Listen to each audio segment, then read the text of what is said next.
Imaginez ceci, la mer calme, un navire marchand, naviguant paisiblement. Et puis, de nulle part, un drapeau de pirate apparaît à l'horizon. Soudain, un silence étrange s'installe. Les cœurs de l'équipage marchand battent dans leur poitrine, alors qu'ils se dépêchent de se préparer à l'attaque imminente du navire pirate. L'air crépite d'anticipation. Des ordres sont criés, des armes sont prêtes, et les yeux brillent avec la promesse de butin.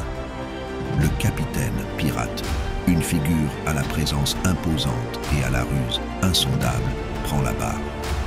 Ses yeux aussi tranchants que le tranchant de son cutlass étudient le navire marchand, une proie inconsciente du prédateur qui se tapit dans l'ombre. Ses subordonnés loyaux, chacun un marin chevronné et un combattant impitoyable, se tiennent en prête, une symphonie de chaos contrôlé. D'un signe de leur capitaine, l'attaque commence. Comme une tempête déchaînée, les pirates fondent sur le navire marchand. Leurs cris de bataille résonnent sur la mer ouverte. Leurs tactiques, affinées à travers d'innombrables raids, sont une danse mortelle d'acier et de feu.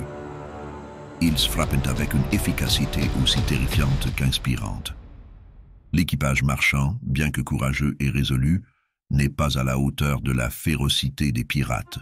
Un par un, ils tombent, leur résistance s'effondrant sous l'assaut implacable. Les pirates, poussés par la soif de richesse et le frisson de la chasse, ne montrent aucune pitié alors que les derniers vestiges de résistance sont étouffés. Le capitaine pirate avance sur le pont du navire conquis. Son regard balaye les dépouillas de leur pillage. Des coffres d'or, des tonneaux de rhum et des artefacts précieux de contrées lointaines. Un sourire triomphant s'étend sur son visage tanné. De retour sur leur navire, les pirates se délectent de l'après-victoire. Des coupes sont levées, des chansons sont chantées et des récits de bravoure sont partagés. L'air est épais de camaraderie et du doux parfum du succès. Pourtant, sous la gaieté, il y a un courant de tension, car dans ce monde de piraterie, la richesse et le pouvoir sont aussi éphémères qu'une brise estivale. Avec le navire marchand saisi, les pirates célèbrent leur victoire. Mais ce n'est que le début de leur périple. Alors que le navire marchand s'éloigne à l'horizon, nous voilà maintenant à bord du navire pirate, un monde régi par ses propres lois et coutumes. Dans ce monde, le jour commence à l'aube avec le chant du coq du navire. Les pirates se lèvent de leur hamac, se frottant les yeux, prêts à embrasser la routine de la vie en mer. L'air se remplit de l'odeur de goudron salé et du ragoût de petit déjeuner qui mijote. Le cuisinier du navire, un ancien marin marchand devenu pirate, sert des portions de biscuits durs et de viande salée, un repas maigre mais qui nourrit l'équipage pour les tâches à venir.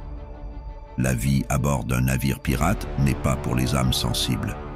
C'est un monde de contrastes où la camaraderie est aussi abondante que les épreuves. Le navire est un microcosme, avec son propre ensemble de règles et coutumes. Le capitaine, une figure d'autorité et de respect, commande d'une main de fer. Cependant, les décisions sont souvent prises démocratiquement, avec l'avis de l'équipage valorisé et considéré. Chaque pirate a un travail. Certains vérifient et réparent les voiles et les cordes. D'autres frottent les ponts ou manient les canons, mais tous travaillent ensemble, leur survie dépendant de leur effort collectif. Les navires deviennent leur maison, leur refuge, leur forteresse. Pourtant, la mer est une maîtresse capricieuse.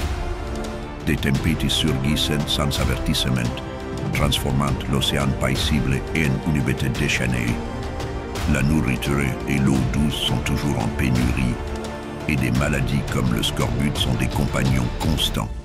Mais au milieu de ces défis, il y a des rires, des chansons et des récits d'exploits audacieux partagés autour d'un tonneau de rhum partagé. Malgré ces difficultés, il y a un attrait indéniable dans la vie de pirate. La liberté de la mer ouverte, le frisson de la poursuite, les victoires partagées et les liens formés dans l'adversité. Ce sont ces liens qui unissent ces hors-la-loi. Ils se délectent de la camaraderie, des expériences partagées, des récits d'audace et d'aventure. et de la promesse de trésors qui pourrait être juste au-delà de l'horizon suivant. Malgré les difficultés, la vie de pirate porte un charme indéniable. La liberté de la mer, le frisson de la chasse, la compagnie de compagnons hors la loi. La vie d'un pirate ne se résume pas seulement à des raids et des batailles. Elle concerne également la recherche de trésors, le matériau des légendes. Il y a quelque chose de séduisant dans l'inconnu, dans la promesse de richesse qui se cache juste hors de portée. C'est ce qui attire ces pirates, ces chercheurs de fortune vers la mer. Une carte, vieillie et jaunie, un indice, une promesse de richesse inexprimée. Ce n'est pas seulement l'or qu'ils cherchent, mais le frisson de la pour 8, l'exaltation de la découverte, la gloire de la conquête. Le capitaine, un homme aguerri par la rudesse de la mer et de l'amertume des batailles perdues et remportées, brandit la carte en l'air. C'est plus qu'une simple parcheminette de l'encre. C'est une farée, une chante de sirène, les attirant vers l'invisible, l'inclaimé, l'inimaginable. Ses yeux, endurcis par des années de navigation dans des eaux traîtresses, sont illuminés d'un feu inextinguible. C'est un homme en mission, poussé par une soif d'aventure que nulle quantité de rhum ne peut étancher. L'équipage, un groupe hétéroclite de voyous, chacun avec ses propres histoires à raconter, se rassemble. Leurs yeux brillent d'anticipation, leurs cœurs battent d'excitation. Ils sont unis non seulement par la perspective de la richesse, mais par le frisson partagé de la quête, le danger, l'incertitude. La promesse de l'aventure les lie plus étroitement que n'importe quelle chaîne n'aurait pu le faire. Mais la mer est une maîtresse capricieuse, ses humeurs aussi changeantes que les vents. Et quelque part là-bas, un autre équipage, un autre capitaine les observe. Le même prix, une rivalité s'installe, une tempête de conflits, aussi imprévisible et dangereuse que la mer elle-même. La tension est palpable, un fil en direct, crépitant d'énergie potentielle, prêt à exploser au moindre étincelle. Au coucher du soleil, les pirates fixent leur cap, leur cœur rempli de rêves d'or et de gloire. La quête du trésor est plus qu'un simple voyage. C'est un test de courage, de camaraderie, de l'esprit humain indomptable. Et alors que l'horizon avale le soleil couchant, on ne peut s'empêcher de se demander ce qui se cache au-delà, ce qui attend nos courageux aventuriers dans cette quête périlleuse. Seul le temps le dira. Mais leur quête n'est pas sans danger. Leurs rivaux ne renonceront pas au trésor, sans combat. Les hautes mers se transforment en un champ de bataille, un affrontement non seulement d'acier et de poudre à canon, mais d'esprit et de volonté. Les pirates, nos anti-héros de l'océan, sont plongés dans une bataille féroce contre leurs rivaux, une danse de mort et de gloire sur les vagues déferlantes.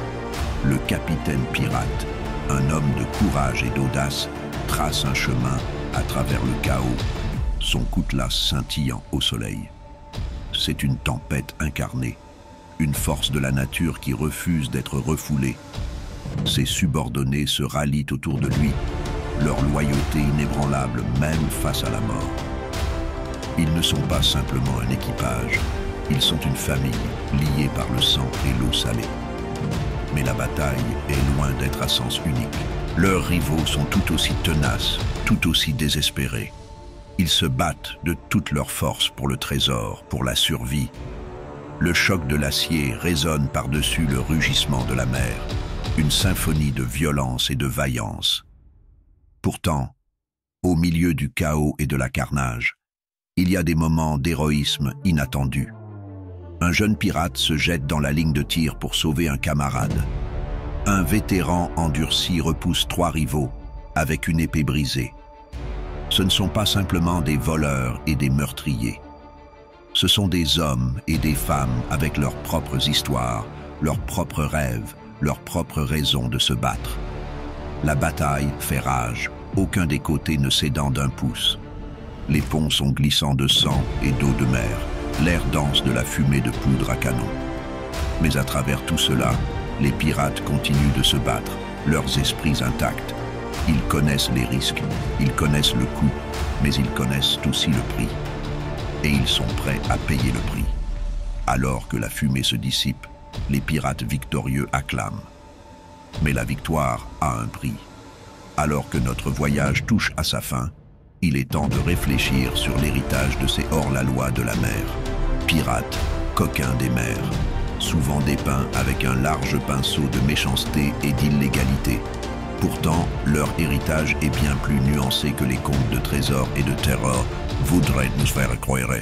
La vie pirate ne se résume pas seulement au pillage et au saccage.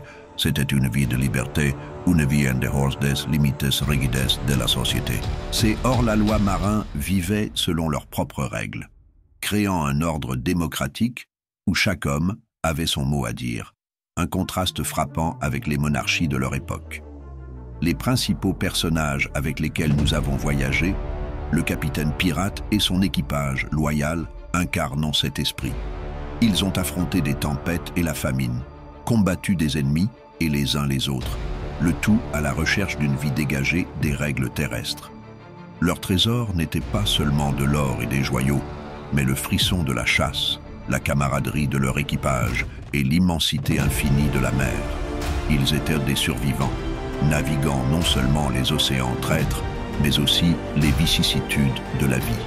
Leur récit, rempli d'aventures audacieuses et d'expériences presque mortelles, témoignent de leur résilience et de leur courage.